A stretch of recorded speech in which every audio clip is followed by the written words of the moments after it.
평안하십니까? 2021년 11월 5일 말씀 묵상 기도와 함께 시작하겠습니다. 우리 함께 기도합니다.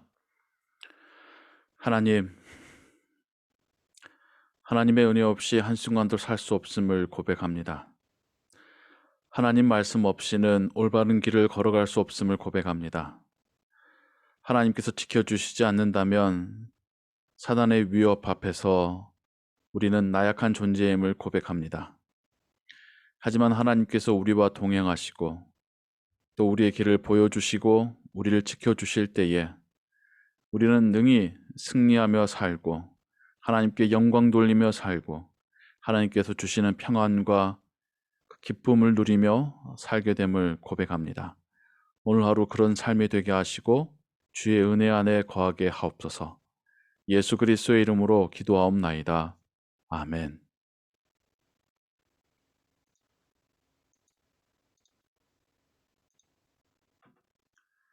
오늘 읽으실 성경은 욥기 32장에서 34장의 말씀입니다. 이 시간에는 욥기 34장 10절에서 20절의 말씀 함께 읽겠습니다.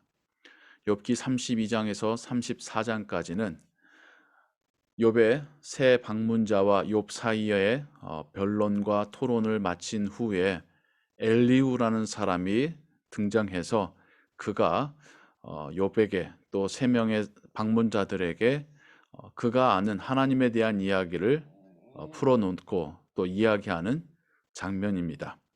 그 중에서도 34장 10절에서 20절에는 그가 엘리후가 하나님에 대한 이해를 어떻게 하고 있는지를 잘 나타내고 있습니다. 같이 읽겠습니다. 그러므로 너희 총명한 자들아 내 말을 들으라. 하나님은 악을 행하지 아니하시며 전능자는 결코 불의를 행하지 아니하시고. 맞는 말이죠. 하나님은 악을 행하시지 않는다. 전능자는 불의를 행하지 않으신다. 욥이든 욥의 새 방문자든 처음 시작은 다 맞는 말이었습니다. 그런데 이야기가 더 계속 거듭될수록 그들의 대화 속에 빠진 것들이 있었었지요. 엘리후에게서는 빠진 게 무엇인가를 함께 살펴보고자 합니다.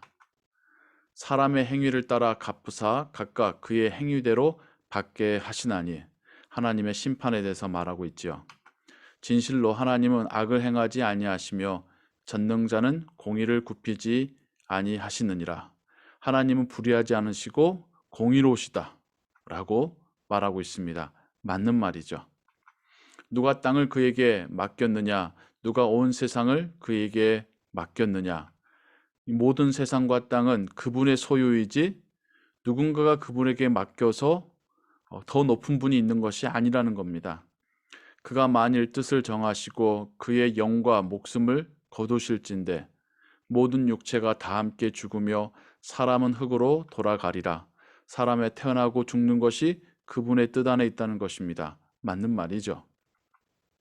만일 네가 총명이 있거든 이것을 들으며 내 말소리에 귀를 기울이라. 정의를 미워하시는 이시라면 어찌 그대를 다스리시겠느냐? 의롭고 전능하신 이를 그대가 정죄하겠느냐? 어찌 사람이 하나님을 판단할 수 있겠느냐라고 말하고 있습니다. 그는 왕에게라도 무용진물이라 하시며 지도자들에게라도 악하다 하시며 아무리 이 세상에서 뛰어난 자라도 하나님 앞에서는 무용지물이고 악할 뿐이다, 부족할 뿐이다라는 것이죠. 고관을 외모로 대하지 아니하시며 가난한 자들 앞에서 부자의 낯을 세워주지 아니하시나니 이는 그들이 다 그의 손으로 지으신 바가 됨이라. 이 세상에 높은 자, 가난한 자 모두가 하나님의 피조물이를 따름이다는 것이죠. 맞는 말이죠. 그들은 한밤중에 순식간에 죽나니 백성은 떨며 사라지고 세력 있는 자도 사람의 손을 빌리지 않고 제거함을 당하느니라. 인간의 수명이 잠깐이어서 이 세상에서 부귀영화를 누리던 아니면 좀 가난하게 살던 곧 그 삶이 하나님의 뜻 안에서 또 끝나게 될 것이다 라고 말합니다. 이것이 엘리후가 욥의 세 방문자들에게 하고 있는 이야기입니다. 표면적으로는 다 맞는 말이죠. 하나님의 주권에 대해서 말하고 있습니다. 생명의 주권자, 세상의 부귀영화의 주권자, 그 권세마저도 하나님께서 주셨다가 빼앗기도 하시고 그 모든 것이 하나님의 뜻 안에 있음을 고백하는 엘리후의 말은 일견 맞는 것처럼 보입니다. 하지만 욥이 하나님께 하고 있는 이야기는 무엇입니까? 왜 이 고난을 제가 당해야 합니까? 라고 하는 질문이죠. 엘리후는 그 왜라고 하는 질문에는 답하지 않은 채 하나님 앞에서 어떠한 의심도, 의문도, 반항도 품지 말라라고 말하고 있는 것입니다. 하나님의 모든 것이 주인이기에 주인이 마음대로 하시는데 왜라고 하는 토를 달지 말고 질문할 자격이 우리에게 없다라고 하는 것이 엘리후가 하나님에 대해서 생각하는 바입니다. 물론 하나님을 지극히 높으신 분으로 모든 것에 완전하신 왕으로서 주인으로서 대하는 그의 충성스러운 자세가 느껴지기도 하지만 엘리후에게 있어서 하나님은 무서운 하나님일 뿐입니다. 그분이 정하시면 그 이유도 우리는 알 수 없는 채 때로는 멸망하고 때로는 큰 고난을 당할 수도 있다라는 게 엘리후의 논리가 되는 것이죠. 하나님께서 믿는 자들에게 원하시는 것이 그런 신앙일까요? 하나님을 두려워하고 그래서 하나님이 하시는 일이라면 무조건 전적으로 하나님 뜻이니까 라고 하는 모든 것을 하나님께 내어 맡기는 자포자기의 삶을 하나님께서 원하시는 것일까요? 그건 아니죠. 왜라고 하는 질문, 왜 하나님께서 우리를 이렇게 사랑하시고 왜 하나님께서는 그 아들을 우리에게 보내주셨고 왜 그리고 무엇을 그 아들은 우리에게 사명으로 맡기셨는지를 끊임없이 고민하고 묻고 하나님 안에서 답을 찾아가는 것, 그게 신앙생활이지요. 고민하지 않는 신앙생활은 결코 온전하고 건강한 성숙된 신앙생활이 될 수가 없습니다. 우리는 고민해야 합니다.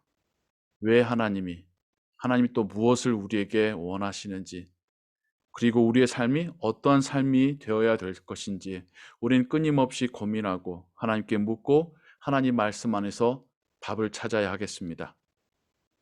우리는 하나님을 무서운 왕으로만 섬기는 것이 아니라 우리를 사랑하시는 아버지로서 믿고 따릅니다. 그것이 엘리후와 우리가 다른 점이죠. 우리가 이 시간 우리 하나님의 말씀을 읽고 또 그 말씀 의지하며 기도하고 오늘 하루를 살아가며 하나님께 간구하는 것은 무서운 왕이시기 때문이가 아니라 우리의 아버지이시고 나를 사랑하시는 분이시고 나와 함께 하신 분이라는 믿음이 있기 때문인 것이죠. 오늘 하루 주의 은혜 가운데 거하게 하시길 바랍니다.